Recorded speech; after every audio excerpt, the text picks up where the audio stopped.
요한복음 9장 1절에서 6절 말씀을 근거로 세상의 빛이 되신 예수님이라는 제목으로 하나님의 말씀을 증거하도록 하겠습니다.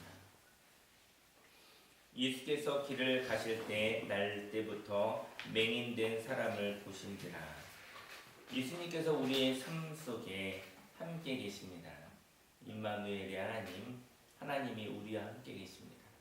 이것은 너무나 큰 놀라운 소식인 것입니다. 예수님께서 우리의 삶 속에 함께 계십니다. 그런데 우리의 삶은 한계가 있습니다. 우리의 삶에는 제한점이 있고요. 그리고 저와 여러분들의 삶은 할 수 없는 일들도 있죠. 피곤함도 있고 놀라움도 있고 괴로움도 있고 그러한 것들이 있는 것이죠. 때로는 마음의 문제로, 물질의 문제로, 질병의 문제로, 그리고 그러한 문제를 통해서 기능이 멈추어진 사람들이 있습니다. 하나님은 예수님을 통하여 기능이 제한된 사람들, 기능이 멈추어진 사람들을 보시고 계시고 있는 것입니다. 그리고 가까이 계십니다. 예수께서 길을 가실 때 날 때부터 맹인된 사람을 보신 자, 예수님이 보고 있다는 것이죠. 저와 여러분의 삶 속에 아픔이 있을 때, 힘듦이 있을 때, 괴로움이 있을 때 사람은 몰라도 사람은 알 수도 있고 모를 수도 있고, 사람이 알지 못한다고 해서 너무 괴로워하지 마시기 바랍니다. 사람이라는 것은 알 수도 있고 모를 수도 있는 것이죠. 근데 예수님은 꼭 알고 계십니다. 예수님께서 저와 여러분의 삶을 보고 계시고 있기 때문입니다. 제자들이 물어 이르되 라삐여, 이 사람이 맹인으로 난 것이 누구의 죄로 인함이니까? 자기니까 그의 부모니까? 사람들의 관심은 책임 소재에 있습니다. 누구 책임입니까? 이러한 일이 일어난 것은 누구 때문입니까? 여기 관심이 있는 것이죠. 헛된 것입니다. 누가 책임입니까? 책임질 수 있는 것이 아무도 없습니다. 이 사람 때문입니까? 저 사람 때문입니까? 그것은 바로 죄 때문인 것이죠. 그러면서 그 사람이 잘못한 것입니까? 그래서 그 사람을 미워하고 그 사람을 향해서 분노하고 이럴 것도 없습니다. 사람은요, 다 이렇게 부족한 존재이기 때문이죠. 사람의 관심은 누가 책임이 있는 것입니까? 이런 질문을 살고 있죠. 책임질 수 있는 것이 하나도 없습니다. 사람에게는. 안타까운 현실을 보며 이 현실이 누구 때문에 생긴 것입니까? 라고 물어보는 것이죠. 결국은 나 때문은 아닙니다. 내 책임은 아닙니다. 이런 이야기를 하고 싶어서 살고 있는 것이죠. 손가락질 받고 싶지 않아서 살고 싶은 것이죠. 근데 이런 인생은 너무나 소극적인 삶입니다.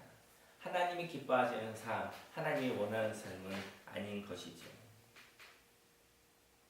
그러나 예수님은 죄의 용서에 관심이 있었습니다. 치료에 관심이 있었습니다. 저는 목회를 하면서 죄가 무엇인지, 그리고 그 죄로부터 영향을 받지 않는 것에 대한 관심이 있을 때가 있었습니다.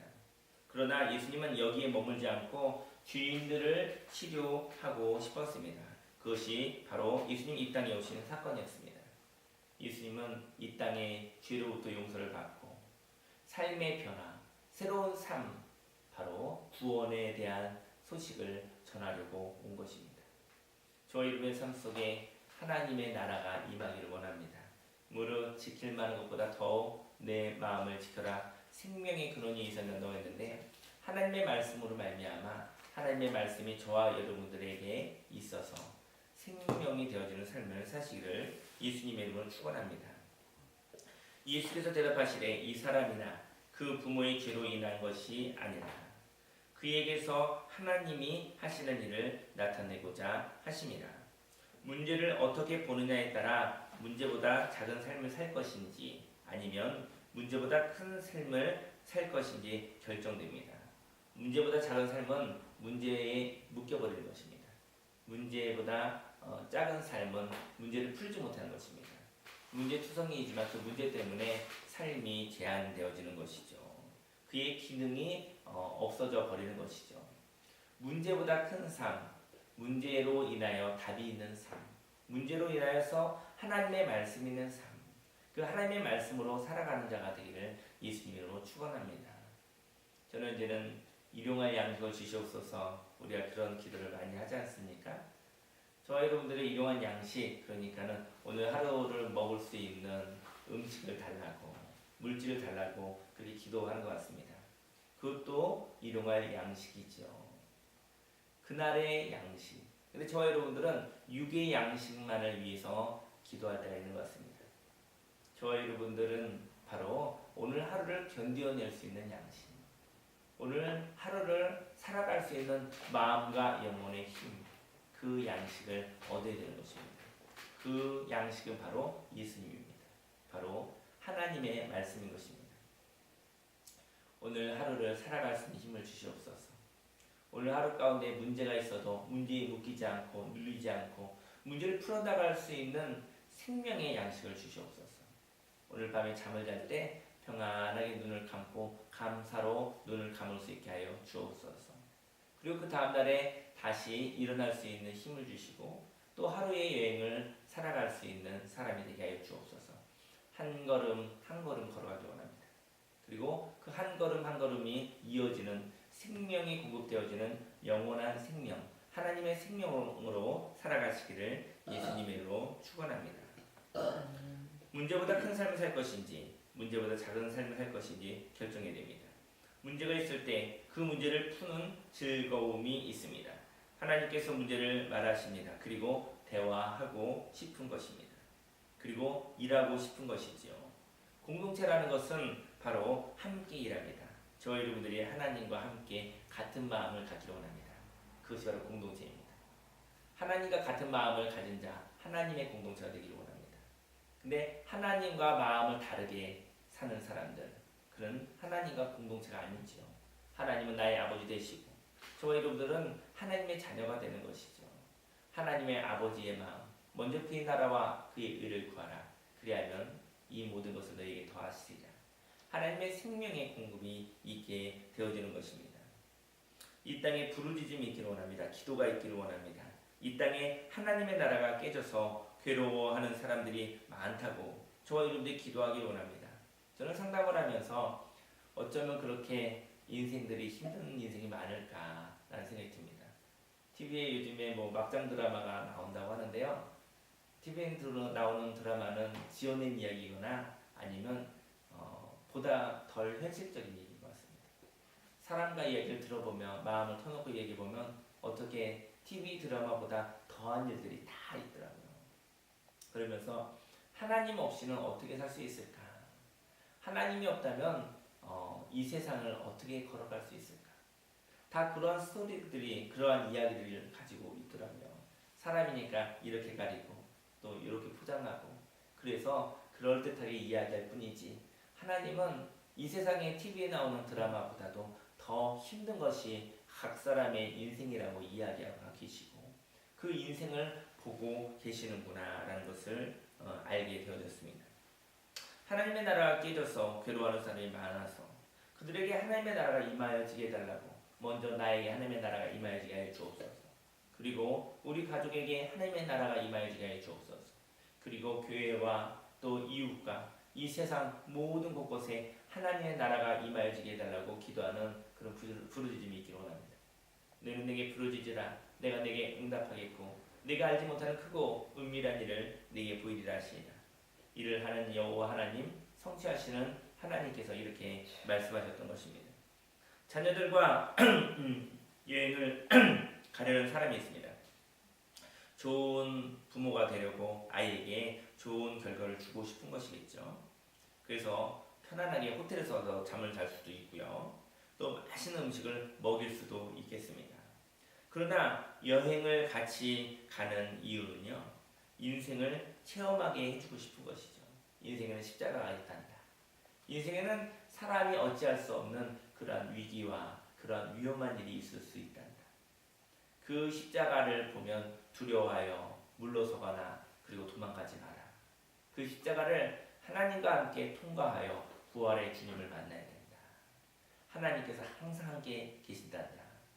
그런 여행 가운데 그런 십자가와 부활을 체험시켜주는 것이 아버지의 부모의 역할이라고 생각되어집니다. 저와 여러분들의 삶 속에 인생의 십자가가 있다는 것을 아시고 또 부활의 주님이 있다는 것을 아시기를 예수님의 이름으로 축원합니다. 죄에 눌리지 않기를 원합니다. 죄와 사망의 법에서 생명의 성령의 법으로 해방되기를 원합니다. 저는 이제 나이 48살에 이제야 공부를 해야 함을 알게 하셨습니다. 공부를 해서 돈을 버는 것은 아닌데 인생을 살면서 공부를 해야겠구나. 책을 읽고 또 하나님 말씀을 묵상하고 인생 가운데 어떻게 살아야 되는가 지혜를 얻어야겠구나. 결국은 깨달음이 필요하구나라는 것을 생각하게 되어집니다. 초등학교, 중학생, 고등학생 때만 학교 다닐 때만 공부해야 되는 것인 줄 알았는데 사실은 사회에 나와서 인생을 살아가면서 하나님 말씀대로 살아가는 것이 공부인 것이죠. 하나님 길이요 진리요 생명 되신 예수님 어떻게 살아야지만이 인생을 사는 것입니까? 하나님께 물어보는 것, 하나님께 가르침을 받는 것, 바로 저와 여러분의 삶 속에 그러한 하나님이 주신 생명의 공부가 필요한 것이죠. 그러한 깨달음이 필요하게 되어진 것입니다. 하나님의 말씀을 따라 살아가야 되기를 소원합니다. 죄에서 벗어나게 하시고 제가 할 수 없는 일을 하게 하신 하나님, 모든 것이 다 하나님의 은혜입니다 라고 고백하기를 예수님으로 축원합니다. 때가 아직 낮음에 나를 보내신 이의 일을 우리가 하여야 하리라. 밤이 오리니 그때는 아무도 일할 수 없느니라. 내가 세상에 있는 동안에는 세상의 빛이로라. 아직은 시간이 있습니다. 그래서 사명을 가지고 있는 것입니다. 저와 여러분들에게는 더 이상 아무것도 할 수 없는 시간이 다가올 수도 있습니다. 하나님께서 주신 사명이 있습니다. 그것은 빛의 사명입니다. 빛이라는 것은 어두움을 밝히는 것입니다. 빛이 임하면 아름다운 것을 보고 기뻐할 수 있습니다. 또 빛이 임하면 추한 것을 보고 돌이킬 수가 있습니다. 흑암 속에 있다는 것은 이러지도 저러지도 못하는 삶을 사는 것을 의미합니다. 예수님이 계시는 동안 분별이 있습니다. 그리고 그 분별함을 가지고 살아가는 것입니다. 저 여러분의 삶 속에 하나님의 말씀이 있으면 분명히 문제가 보이거든요. 그 문제가 있으면 그 문제를 향한 생명, 그 문제를 향한 하나님의 응답으로 사시기를 예수님으로 축원합니다. 문제가 보인다는 것은 빛이 있기 때문입니다. 하지만 문제 가운데 눌려 있는 것이 아니죠. 문제를 보고 문제에 대한 응답까지도 하나님께 간구하여 응답을 받아 살아가시면 바로 문제도 알지만 응답도 알게 되어지는 것이죠. 그리고 그 응답을 향하여서 행동하는 용기, 믿음도 하나님께서 선물로 허락하여 주신 것입니다. 이 말씀을 하시고 땅에 침을 뱉어 진흙을 이겨 그의 눈에 바르시고 이르시되 실로암 못에 가서 씻으라 하시니 실로암은 번역하면 보냄을 받았다는 뜻이라. 이에 가서 씻고 밝은 눈으로 왔더라. 예수님이 행하신 문화적 사실에 매이지 않기를 원합니다. 저는 이 말씀을 보면서 그 침을 뱉어 진흙을 이렇게 눈에 바르면 정말 나을까? 뭐 이런 생각을 했었거든요. 근데 뭐 그것이 중요한 것이 있습니까? 저희 여러분들이 의사 선생님한테 가서 벌써 쓸 때 저 이렇게 아픈데 근데 의사 선생님이 말도 안 되는 말로 얘기하죠. 이렇게 하라고 저렇게 하라고. 근데 그렇게 하면은 나을게 되거든요. 그 의사가 제대로 된 의사라면. 근데도 믿어지지 않죠. 그런데도 자기 살던 방식대로 살지요. 의사를 신뢰하지 못한다고 한다면 아무것도 할 수 없는 것이죠. 그러니까는 전 침을 뱉어서 진흙을 이렇게 눈에 바르면 눈이 밝아질 것 같지 않습니다. 하지만 저와 여러분들의 삶 속에 하나님의 응답은 아닌데 그렇게 되면 꼭 될까? 꼭 이런 의심을 생기게 하는 일일 수도 있겠습니다. 하지만 바로 그러한 일에 마음을 빼앗기지 않기 원합니다. 하나님을 신뢰한다면 하나님의 말씀을 따라 순종하시면 거기에 치료의 역사가 회복의 역사가 임하여지는 것이죠. 예수님은 병자를 보시고 그 병자를 고치시기 위하여 일하셨습니다. 그리고 예수님을 만난 사람은 그 말씀에 순종하였습니다. 그래서 치료가 임하여지게 되어진 것입니다. 기대신 예수 그리스도로 말미암아 날마다 새로워지시기를 예수님으로 축원합니다. 말씀을 근거로 함께 기도하시겠습니다. 할렐루야. 살아계신 하나님